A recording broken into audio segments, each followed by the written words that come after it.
오늘 첫 번째 주제로 전신이 저리다에 대해서 알아보고 있습니다. 온몸이 저리는 증상, 혼신마모옥이라고 말씀을 주셨는데요. 치료 사례를 통해서 좀 더 쉽게 알아보도록 하겠습니다. 어떤 네. 치료 사례가 있었나요? 네, 65세 된 여성이 3년 전서부터 전신이 저리면서 전기가 흐르듯한 이러한 증상이 있어서 굉장히 힘든데 이러한 불편을 호소해도 또 여러 가지 검사를 해도 원인이 나오지 않는다고 하면서 내원했는데요. 이 여성은 타랑 증상이 있고 생긴 대로 병이 온다는 차원에서 볼 때 여성 쳐놓고 코가 크게 생긴 게 특징이었습니다. 네, 원인을 모르니까 참 답답하셨을 것 같습니다. 박사님, 온몸에 전기가 흐르는 듯한 증상은 왜 그런 건가요? 네, 바로 온몸에 전기가 흐르듯한 이런 현상을 한의학에서는 혼신마목이라고 하는데요. 이것은 전기가 흐르듯 하기도 하고 어떤 때는 이렇게 마비되는 듯한 이런 느낌이기도 하고 뻣뻣하다고 이렇게 호소하는 사람도 있는데 이러한 현상은 기가 부족돼서 나타나는 현상입니다. 그렇다면 기가 허하다는 것은 어떻게 알 수가 있나요? 네, 기가 허하다는 것은 여러 가지 관점에서 알 수가 있는데 우선 이 여성은 타랑 증상이 있었다는 것이 굉장히 중요합니다. 타랑 증상이 있었다는 것은 기가 부족돼서 나타나는 현상입니다. 말하자면 기가 부족하면 장과 항문이 처지는 겁니다. 또 코가 크게 생겼다는 것도 중요합니다. 코가 크다는 것은 기가 실하다고 볼 수도 있지만 기가 허하다고 볼 수도 있는 것입니다. 또 이 여성은 여름을 지내기가 상당히 어렵다고 했습니다. 열은 기를 상합니다. 그래서 여름에 무더위는 기를 손상시키기 때문에 기가 약한 사람들은 여름을 지내기가 어렵다는 표현을 잘합니다. 또 전신이 전기가 흐르듯 저리다는 경우도 기가 부족돼서 나타나는 현상입니다. 네, 타랑으로 수술까지 하셨다고 했는데요. 타랑도 기가 허해서 나타나는 증상인가 봐요. 그렇습니다. 항문으로 빠져나오는 이러한 현상인 타랑은 바로 기가 부족돼서 장과 항문이 처지는 그런 현상입니다. 일반적으로 타랑 증상이 나타나면 수술하면 그만이라고 생각하는 사람들이 많은데 사실은 수술도 하나의 방법입니다만 더 근본적인 치료는 기를 돋궈줘서 항문과 장의 기운을 돋궈주는 것이 굉장히 중요한 방법이 되겠습니다. 그럴 때 한의학에서는 기를 돋궈주는 한약을 쓰는데 이것이 한의학적인 근본적인 치료가 되겠습니다.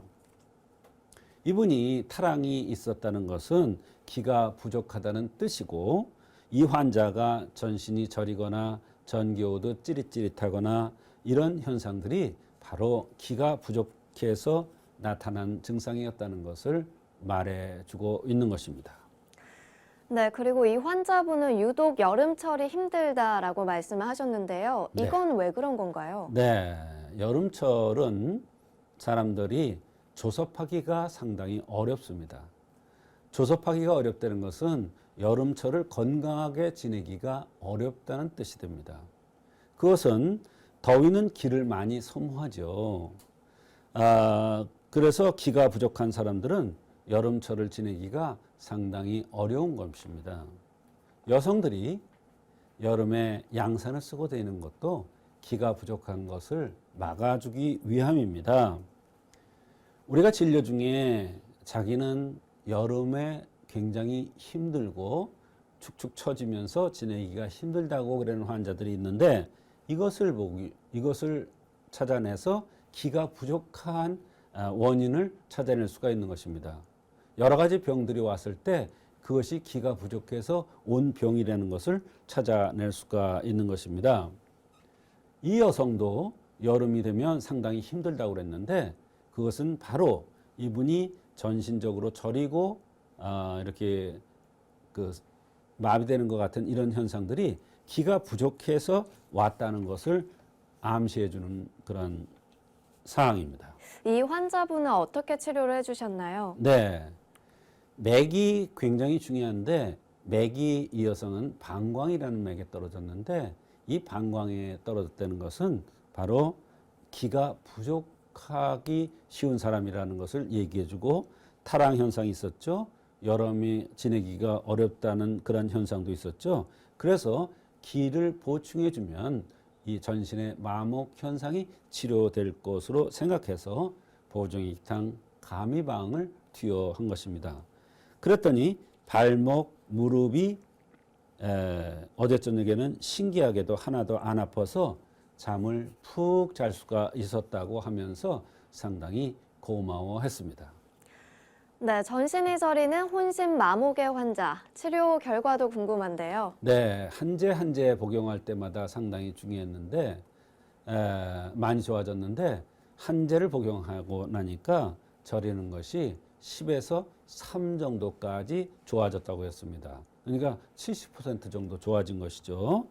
이번엔 몸살을 앓았는데도 짧게 가볍게 지나갔다고 했습니다.